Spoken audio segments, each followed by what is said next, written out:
Hello children, Smita ma'am here with the explanation of Macbeth Act 3 Scene 2.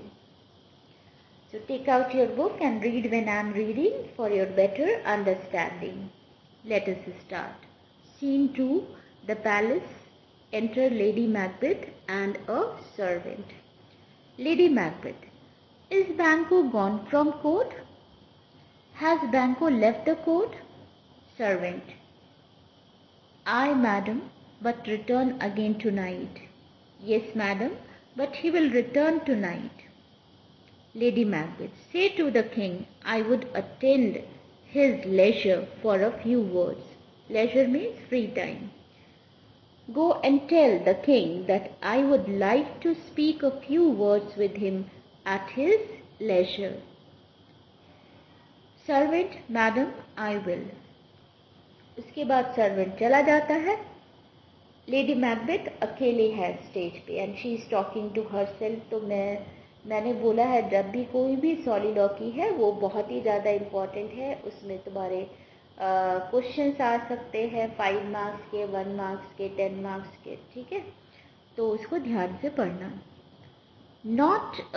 इसके पहले मैं बताना चाहती हूँ जो लेडी मैकबेथ का स्पीच है इसके पहले क्या लेडी मैकबेथ का मूड है. She is in melancholic mood.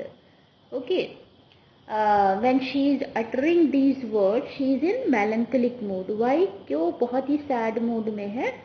After achieving their great success she has realised क्या कि Macbeth is really unhappy. Though he has fulfilled his ambition, लेकिन उसको क्राउन मिल गया है, लेकिन पीस ऑफ माइंड गायब हो गया है. क्यों? क्योंकि उन्होंने मतलब एक बहुत ही ऐसा काम किया है जिसके बारे में कोई सोच नहीं सकता. उन्होंने एक अच्छे राजा का मर्डर करके ये थ्रोन को लिया है. ठीक है, तो पीस ऑफ माइंड गायब हो गया है. चलो स्टार्ट करते हैं. Naught had all spent. ठीक है, तो naught means nothing. So lady Macbeth बोलती है कि we gain nothing and lose everything. Where our desire is got without content. हमें अपना डिजायर तो मिल गया, ठीक है, लेकिन उसमें कंटेंट नहीं मिला. हमें जो मेंटल डिजायर मिला बट विदाउट मेंटल सेटिस्फैक्शन हमें नहीं मिला. It is safer to be that which we destroy than by destruction dwell in doubtful joy. It is safer to be that को सर्किल कर लो. ये कहना चाहती है कि it is safer to be that which we destroy. हमने जो डिस्ट्रॉय किया है काश हम वही होते. तो ये इन्होंने क्या डिस्ट्रॉय किया है? किंग डंकन को मर्डर किया है. तो काश हम किंग डंकन होते. Than by destruction dwell in doubtful Joy.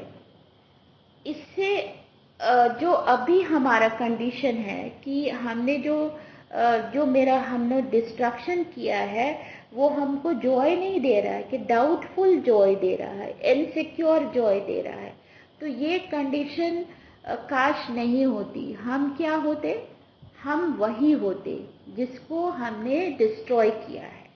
मतलब किंग डंकन को तो हमने डिस्ट्रॉय किया, कितना पीसफुली वो एकदम चला गया हेवन में.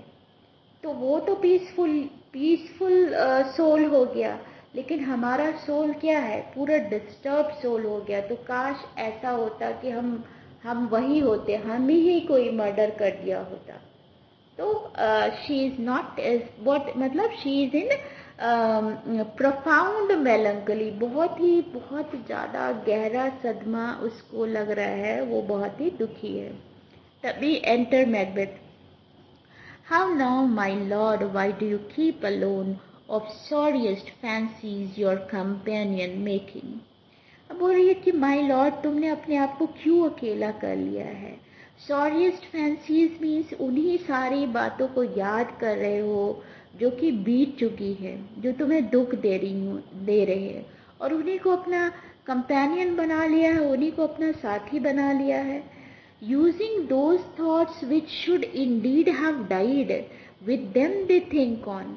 तुम उन सारी बातों को सोच रहे हो जो कि जिनका अभी कोई अस्तित्व नहीं है, वो सारी बातें अब खत्म हो चुकी हैं, एक पास्ट हो चुका है। तो उनको याद करके अपना आज मत बर्बाद करिए, ठीक है, मत बर्बाद करो। Things without all remedy should be without regard. Things, जो भी चीज़ें है, जो भी कोई समस्या है जिसका कोई रेमेडी नहीं है, जिसके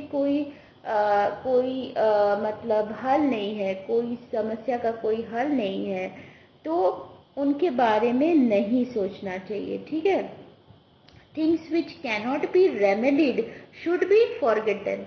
उनको भूल जाना ही अच्छा है। What is done is done. तो वॉट इज डन मतलब what is done cannot be undone. अब जो हो चुका है उसको हम फिर से सही नहीं कर सकते। गलत हुआ तो अब वो गलत ही रहेगा, उसको अब हम सही नहीं कर सकते। तो मेनली वो क्या कहना चाहती है कि तुम बहुत ही अपने आप को दुखी कर लिए हो, अकेला कर लिए हो, और उन्हीं सब बातों के बारे में सोच रहे हो जिसको कि जो चीज़ें हो चुकी है अब वो वापस से सही नहीं हो सकती। तो इस तरह से अकेले रहना छोड़ो और प्रेजेंट में जीना सीखो। Hello children.